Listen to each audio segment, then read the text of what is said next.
mag-uusap kami ni Ate Marisa. Hindi pwede na isauli kita na ikaw lang magdesisyon. Kaya ang sabi ni Darlene sa akin sa text, uuwi ako sa mama ko dahil siya man ang magulang ko. Dahil nga yung cellphone niya binasag. Yun ang masakit dito. Hindi yun. Binasag ni Marian yung cellphone. Ang nagkakapagtaka, bakit ito si Marian nangingialam ng cellphone ng iba? Ganon din ang ginawa yata niya sa cellphone ni Chloe nung araw.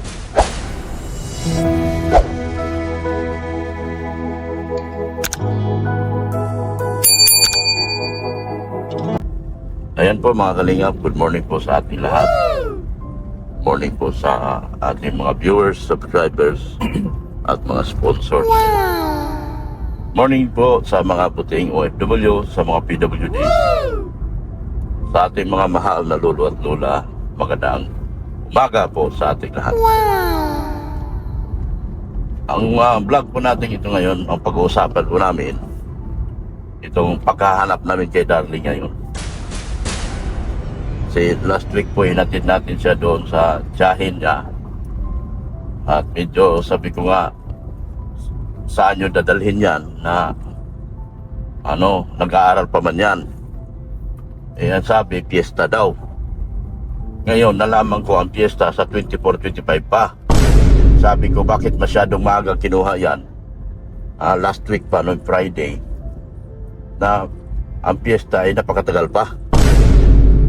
Pero sa ganun pa man, sabi sa akin kasi ni Darlene, wala na siyang exam. Di ba sabi mo mag-check pa kayo ngayon ng papel? Chinig ko na ako ni sir. Chinig na yung sir mo. Nag-check. Sige na, handa mo ng gamit mo. Pero nagulat ako, isang araw mga kalingap, pumunta rito yung mga kaklase at may exam daw sila noong araw na yan. At hindi dumating si Darlene. So, wala lang ako. Kasi meron pa raw exam ng Lunes. Ito darating na Lunes. So, wala lang ako. Sabi ko, pwede sige, mag-special exam na lang siya. Pero tinix ko yung tiyahin, bakit dinala nyo yan si Darlene na may exam pa naman pala? Sino bang may problema sa inyo? Bakit si Darlene ay sinama nyo dyan na sayang yung pag-aaral ng bata? Ang usapan namin ni Ate Marisa sa akin yan siya habang nag-aaral. At wala dapat makikialam kung kahit sino. Pero dahil sa kumutsahin, pinagbigyan ko. So ngayon, hindi nakapag-exam si Darlene noong nakaraan. Pero mayroon pag-exam sa Lunes. Ang sabi ko, ihatid na lang nila sa bahay sa Linggo. So ito na ngayon. Magantay ako sa Linggo. Problema, nagkaroon ng problema, nagsumbong sa akin dahil ang cellphone ni Darlene ay binasag ni Marian. Cellphone ni Darlene binasag ni Marian. Ay baka lasing na naman si Marian. O nainggit dahil may cellphone si Darlene. Diskitahan mo yung cellphone ng bata. Yun, binasag ni Marian. Umiiyak. Nagsumbong sa akin si Chloe. Sumbong din sa akin si Darlene. So ang sabi ko, kung hindi ka nagpunta dyan, kung hindi ka nagpunta dyan na napakaaga, napakalayo pa, sabi ko may exam ka pa pala, sinungaling ka pala sa akin na may exam ka pa, pumunta ka dyan sa Kamsor, hindi sana masira ang cellphone mo. Di ba? Hindi sana masira ang cellphone. So yun ngayon, nabasag ang cellphone ni Darlene dahil binasag ni Marian. So, para namang ang sagot sa akin ni Darlene, sabi ko, umuwi ka rito dahil may exam ka pa sa Lunes. Pagpahatid ka sa tita mo sa Linggo. Sinagot ako na, kasi sabi ko, kung hindi ka nagpunta dyan, pati si Chloe, sinabihan ko, kung hindi siya nagpunta dyan, hindi sana masira yung cellphone niya. Di ba? Ano naman kaya ginawa ni Marian? Bakit sinira na naman yung cellphone ng kapatid niya? Hindi man pera ko man yun, pinambili doon. Sinira yung cellphone. Siguro naiinggit dahil may cellphone, hindi siguro pinahiram. Gusto manghiram. Yun.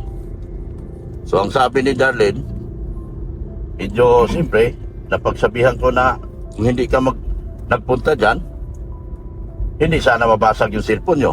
Kasi may exam ka pa rito. At kailangan mong bumalik dito sa linggo kasi may exam ka sa Lunes. Sabi ni Darlene, hindi na raw siya mag-aral. Oo, hindi na raw siya mag-aral. Kailan patapos na? Oo, at ang sabi niya sa akin, hindi na raw siya babalik sa atin. So, anong masabi mo doon, Mrs. Love? Sa nangyari? Para kay Darling, mensahe mo na lang kay Darling. Ito kasi mga kalingap, ay kailangan ko siyang, ang concern ko talaga yung pag-aaral niya, hindi yung, binigyan ko naman na sila ng cellphone, binigyan ko na sila lahat. Binigyan ko sila ng buhay, binigyan ko sila ng magandang pag-asa. Ang problema, ganito pang nangyari. Na hindi na raw siya babalik dahil siguro ayaw mapagsabihan. Natakot, napagalitan, siguro. Hindi man ako nananakit. So ano masabi nyo?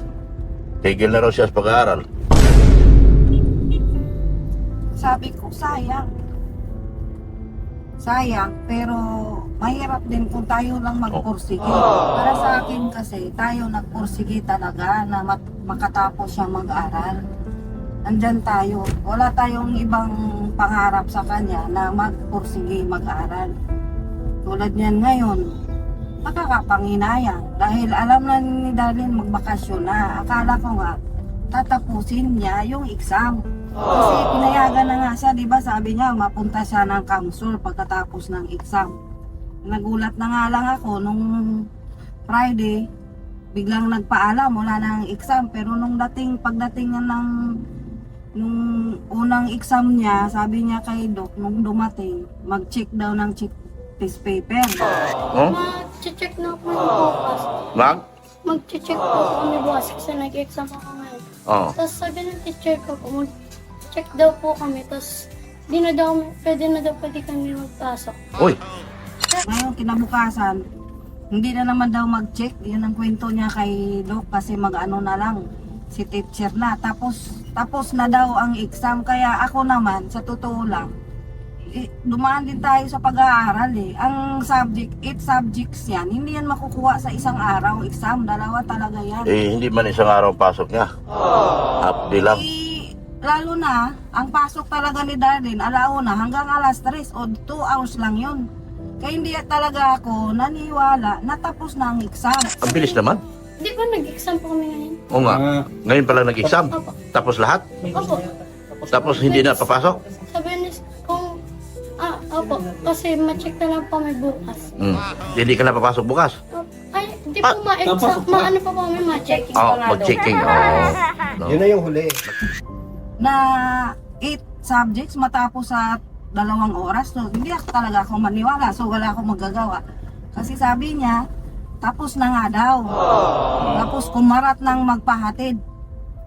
Nagulat din ako. So, wala naman akong magagawa. Kasi yun ang kwento niya. Walang pasok. Lagi namang walang pasok ng kwento. So, wala. Nanghihinayang talaga ako kung yun man yung kwento ngayong ni Doc sa dito na ayaw na niyang mag-aral. Kaya nga naisip ko din at siguro plano niya kaya hindi na niya tinapos ang exam. Hindi pa man talaga tapos ang exam dahil pumunta ang mga classmate ni Darlene sa bahay. Nagkwento may exam pa sila. O Monday may exam pa. Pero ang kwento kasi ni Darlene tapos na ang exam. Bakasyon na. Bakasyon na. Pero ako hindi talaga ako naniniwala. Dumaan din tayo dyan eh.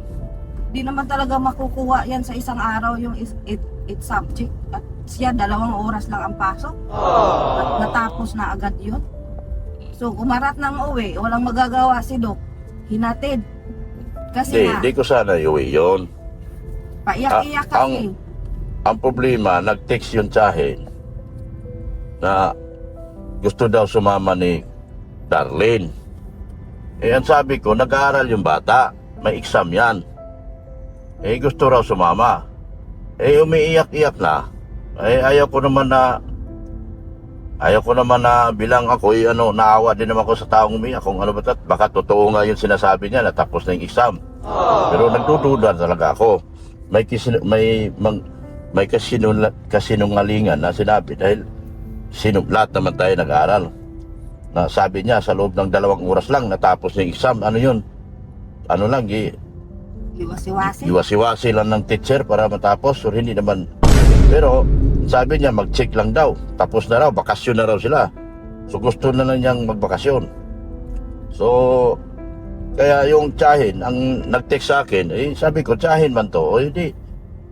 Baka kako may permiso kay Marisa to kasi ang sabi talagang usapan namin dito kay Darlene ni Marisa at sana marinig to ng tiyahin. Ang usapan namin dito ni Darlene, walang ibang magdesisyon para kay Darlene kundi si Marisa lang.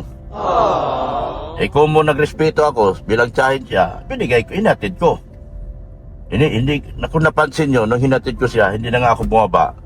Hindi na ako bumaba doon sa bahay ng tiyahin at pumunta. Kasi masama ang loob ko. Kasi yung bata nag-aaral. Hindi ko nagustuhan yung hihiramin sa akin yung bata na nag-aaral. Hindi ko nagustuhan yun. Pangalawa, Pinauwi walang namin yan. utos galing kay Marisa. Kasi ang usapan namin noon pa man ni Marisa na once gusto siyang hiramin ng sino man sa pamilya niya, merong permiso kay Marisa. Kaya ngayon medyo nung hinatid ko siya, di ako bumaba. Binigyan ko lang ng allowance, di na ako bumaba ng sakyan at dumiretso na ako dahil kasama din natin ng panahon yun si Beyonce, hinatid natin sa school. Yun. So ngayon, ito na nangyari na may exam pa pala. At nung medyo sinabihan ko sa cellphone ng text namin, ang ayaw ko sa bata yung nagsisinungaling. Ayaw ko, baka natakot kasi sinabi ko, ayaw ko sa lahat sa bata. Kung hindi natakot, baka may ugali siguro. Ano bang napansin mo, may ugali ba yan o ano? Ako kasi, hindi man ako pinapansin. Gusto ko lang, mag-aaral lang siya. Yun. Kaya, nanghinayang ako. Sana mapanood ni Ate Marisa ito. Kasi Ate Marisa, wala akong kasalanan sa anak mo. Hinihiram dito sa akin yan. Hindi rin naman ako makapagtanggi dahil kamag-anak mo yan.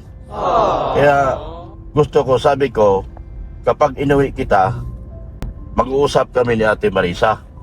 Hindi pwede na isauli kita na ikaw lang mag-desisyon. Kaya ang sabi ni Darlene sa akin sa text, uuwi ako sa mama ko dahil siya man ang magulang ko. Noon, medyo parang babalang-balang na bang pakinggan, ano? Sinabihan ako na uuwi ako sa magulang ko dahil siya man magulang ko, sa mama ko dahil siya man magulang ko. Tama naman. Wala nag-angkin sa kanya. Ha? Wala naman nag-angkin na tayo ang magulang niya. Ang atin, tumulong lang na makatapos siya. At balang araw, kagandahan man yung buhay niya, siya naman ang tumulong sa pamilya niya. Pamilya niya. Yun lang naman, wala tayong hinahangad na iba dito, makatapos siya. Matapos. Diba? Wala naman tayong ibang hangad at hindi natin inaangkin na tayo ang magulang. Napakaluwag niya. Pag sinabing umuwi, Hatid. nahatid naman. Mm. Nitong huli kasi, nagulat ako kasi nga, may exam eh. At bakit nagmamadaling umuwi? Pagkatapos ng exam, wala naman ang gagawin. Ang haba ng bakasyon, di ba, kung tutuusin, nagulat na lang ako. At nakita ko, umiyak na si Darlene na ano na yung mata dahil una kasi Nakita ko kasi ang tao pag umiyak. hindi siya Naawa ako. pinayagan. Hindi talaga siya pinayagan ni Doc nung una kasi nga may exam. Ngayon pumasok siya sa kwarto, iyak-iyak siya doon. Ang ginawa ni Doc, hinatid.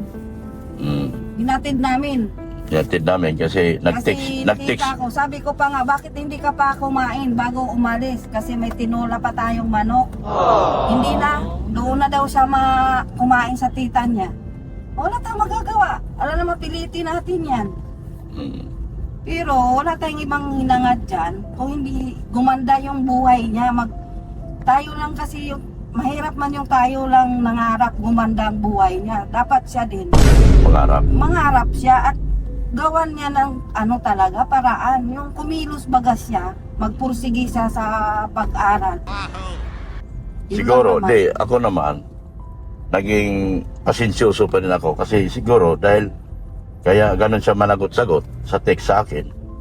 Dahil nga, yung cellphone niya, binasag. Yun ang masakit dito. Pero hindi yun.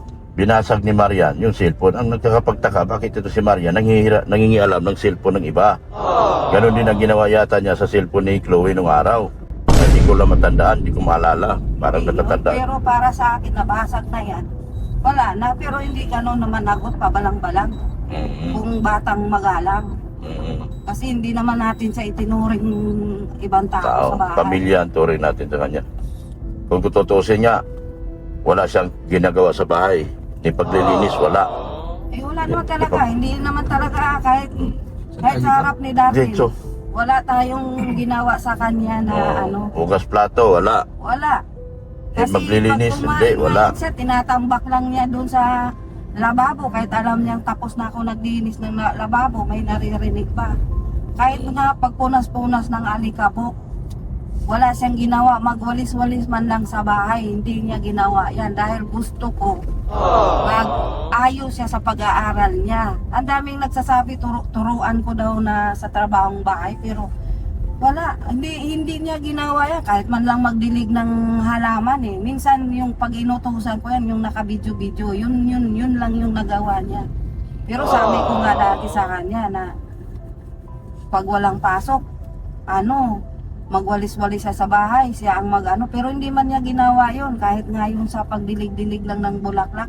Pero hindi masamang loob mo, di ba? Hindi masama Kasi yung gusto mo siya matuto. Hindi ko, yung gusto ko nga sana matuto siya, kaso nga hindi man siya gumawa, hinayaan ko na lang kasi sabi ko ang importante mag-aral siya Mag-aral. mabuti. Kasi ang purpose niyan, ano kasi dito, meron kaming usapan si Marisa na lahat ng desisyon ay magagaling sa kanya. Yung paghiram-hiram kay Darlene, yun ang sinasabi ko nga, hindi pwedeng hiramin ng kahit sino yan. Walang pahintulot kay Marisa. Yun ang na medyo sumama din ang loob ko. Nagkaroon ng problema sa iniisip ko, bakit si Darlene, kahit sinabi na yan sa vlog noon na pwede siyang hiramin basta may permiso kay Marisa. So, ang sabi niya, hindi na lang siya babalik. Eh sabi ko, may exam ka pa, umuwi ka sa linggo, tapusin mo yung exam mo. Hindi na ako mag-aral. Titigil ko na pag-aaral ko. O, diba? Parang niluluko lang pala tayo ni Darlene kung ganun. Tayo nag-pursige. Ano pa rin, magpapasinsya tayo. Ang dito, kaya nga sabi ko, bumalik ka, tapusin mo yung exam, at pwede ka nang umuwi sa inyo pagkatapos. Eh ayaw niya. Ngayon, sabi ko, isasauli kita kay Marisa. Hindi pwedeng hindi kita isasauli kay Marisa dahil si Marisa ang kausap ko. Noon. Si Marisa, walang problema. Wala, mabait si Marisa. Wala akong masabi kay Marisa. Lahat ng pasensya para sa mga anak niya, nandyan na. Napagpasensyahan niya yung mga anak niya. Mabait si Marisa. Eh, kung nga, Eh, sobra nga yung pasalamat uwi daw siya sa niya. labo. Pagbibigyan ko siya, umuwi sa labo. Dahil alam ko naman di siya magtatagal sa labo. Alam ko naman. Pero sabi ko, isauli kita sa tatay o sa mama mo. Pinauwi ko si Marisa dito. Antayin ko yung text ni Marisa. At pauwiin ko. At mag-usap kami. Isauli ko siya ng maayos. Isauli ko siya ng... Hindi isauli na yung ibig ko sabihin, para makapagnilay siya. Makapag-isip ng maayos. Pagbigyan ko siya na umuwi muna. Dahil nanghinayang ako, mayroong mga tumutulong. Gusto ko siya makatulungan. Kahit ako na nga lang, gusto ko siya tulungan. Gusto ko siya makatapos dahil gusto ko magkaroon ng professional sa pamilya niya. Di ba, Kuya Ren? Tama. Di ba mas maganda maging professional? Ano bang kami, wala kami tinapos, ikaw professional. Di ba? Gusto namin, kung anong narating ni Kuya Ren, gusto namin marating niya rin. Dahil pamilya na ang turing namin sa kanya. Huwag na sanang masamain na huwag siya matakot sa akin. Baka natakot sa akin kasi nagka-problema siya na nabuking yung hindi patapos yung exam, nagsinungaling na siya na bakasyon na. So ano mapapayo mo kay Darlene? Importante talaga ang pag-aaral. Doon naman na tayo. Hindi naman na bago yun. Pero kasi, yung atin, naibigay naman na natin yung tulong natin, yung part natin. Ngayon, yung kalahating parte, nasa bata na. Gusto talaga niya. Nasa kanya na yun. Ngayon, kung ayaw, meron naman din ibang paraan. ibang paraan kumita. Pero sa ngayon, hindi natin masasuggest yun kasi bata pa nga siya. Kaya, kailangan dito yung pangunawa na sa atin. Kasi nga 10 years old, wala pa sa tamang kaisipan yan. Wala pa. Kailangan talaga natin ng ano, hanggat di siya naging adult, ang desisyon ng mga batang ganyan below 10,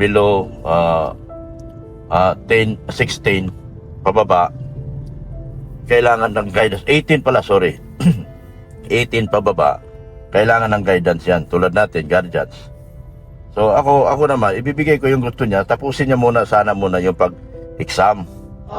Ibigay ko yung gusto niya kung alis siya sa akin. Pero para makapag-isip siya, kung nandoon na siya sa mama niya, makapag-isip siya na siguro mali yung ginagawa ko, babalik ako kay Dr. Love, ganyan. Kaya pagbigyan ko muna siya ngayon kung yan ang kagustuhan niya. Kaya gusto ko isauli natin siya kay Marisa. Kasi si Marisa ang kausap ko. At para magkaroon siya ng pagninilay kung saan talaga siya banda magkamali. Left turn tayo nak dyan sa Metrobank, sa bangko ni Dina. Bangko ni Dina, Metrobank, left turn tayo dyan. So, ganun. Sauli ko siya kay Marisa. At ano masabi mo nung sinira yung cellphone niya? Ng ate. Bakit naman ganun?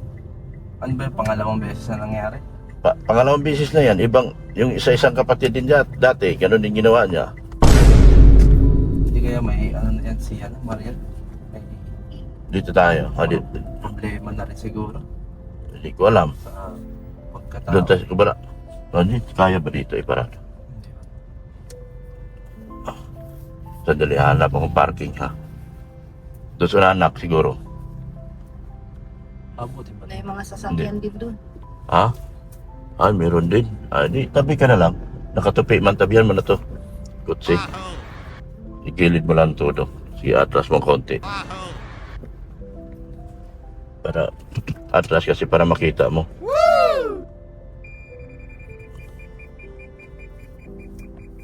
Sige, atras pa, tabi pa. Ano? Okay na? Yan yan. Makakadaan ba yun? Ay, meron nakaparadan si atras pa. Ayan na, alis naman na. Sige na. Sige. Sandali lang muna mga kalingap. At kukunin namin yung pera para pambayad sa bahay namin. Sa lupa namin. Samahan niyo po ako mga kalingap. Let's go! Pasok tayo. Kasi ikaw nakapangalan dito na sa acknowledgement, sa ER. Yan. Ay, walang tao. Si Ma'am Eileen. Yan.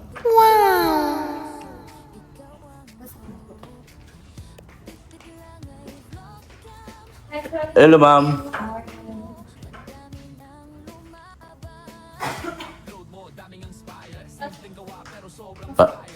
Dito? Pasensya na, hindi tayo natuloy ha. Sa aking ano. So, andito na po ako ngayon sa opisina kasama ko si Ma'am Eileen. So, andito ako para bawiin yung pera. So, ngayon napaliwanagan nila ako na ang pera ko ay tumaas na ang value. Ang lote ko ay tumaas ng value. Instead na babawiin ko yung 80,000, mabawasan pa ng mga fees nila, magiging 50,000 na babalik sa akin. So hindi na. Sila naman ay pumayag na hulugan ko na lang yung natira. So mag-aantay din sila kung kailan ko gusto hulugan. Yung magandang usapan. So, ang lote ko dati is 160. Ang value niya ngayon nila sa kalahating milyon. So hindi ko na po ibibenta. Binayaran ko na lang po. Thank you so much sa paliwanag ni Ma'am Eileen. Kaya, nilaman ko na po at hindi ko na po ibibenta ang lote. Tuloy ko na po. At okay naman, bumabalik na rin naman ang pabayad ko. So okay na, kakayanin ko na. Wow! Yan. So thank you, Ma'am Eileen. Thank you po. Kanina malungkot siya eh. Pero ngayon masaya na siya. Ha? Nakausap ko Di ang nakakaya talaga kay Ma'am Eileen, hindi ko siya muna sinaguni. Kung may luti siya, wala. Kasalanan ni Rinsen ito. Dinala ako doon sa kabilang lote, so nainganyo ako. Although, Okay naman sa investment naman. investment pa rin. So okay lang. Ang plano ko talaga doon sa lote na yung araw, pakininto ko naman talaga sa live. Kukunin ko sana yung nasa likod ko. Pero ang katotohanan po, binili ko lahat ng isang vlogger din po yung likod ko. Ubos na po, isang follower ko po ang bumili. Taga Canada. So, kapitbahay ko, vlogger din. So, hindi ko na. Ipakita ko sa inyo yung drawing. Pakita. Tingin sir. Yung drawing ng na ang katotohanan, nabili na po. Ito po yung lote ko. Ito po yung lote ko. Yan. Nabili na po lahat. Yan po, no. Binili po lahat, no. Nabinta po lahat. So, magandang promotion para kay Ma'am Maylin to. So, thank you so much, Ma'am Maylin. Thank you so much, sir. O, sige, picture tayo. No. Pag-picture, huwag mo naman eh. Pag-picture yan, puti yan. Tara. Sige, sa kanila, sa inyo, ma'am. Ipakita mo na, boss. Tawan mo na ako, ikaw mayari ng lote. Ipakita mo na. Yan.